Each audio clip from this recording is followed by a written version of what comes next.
सिंध में मैट्रिक और इंटर के लिए नई ग्रेडिंग पॉलिसी नाफिज कर दी गई। सेक्रेटरी बोर्ड्स और जामियात अब्बास बलूच ने इस सिलसिले में नोटिफिकेशन भी जारी कर दिया, जिसके मुताबिक मैट्रिक और इंटर इम्तिहानात के नताइज में नंबर और पोजीशंस के बजाय ग्रेड मिलेंगे। नोटिफिकेशन में बताया गया है कि मैट्रिक और इंटर इम्तिहानात में पहली, दूसरी और तीसरी पोजीशनें ख़त्म कर दी जाएंगी। सूबे में मैट्रिक और इंटर की सतह पर नई ग्रेडिंग पॉलिसी का इतलाक 2025 से होगा। सिंध में मैट्रिक और इंटर के लिए नई ग्रेडिंग पॉलिसी नाफिज कर दी गई। सेक्रेटरी बोर्ड्स और जामियात अब्बास बलूच ने इस सिलसिले में नोटिफिकेशन भी जारी कर दिया, जिसके मुताबिक मैट्रिक और इंटर इम्तिहानात के नताइज में नंबर और पोजीशंस के बजाय ग्रेड मिलेंगे।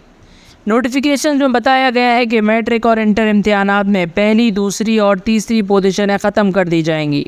सूबे में मैट्रिक और इंटर की सतह पर नई ग्रेडिंग पॉलिसी का इतलाक 2025 से होगा।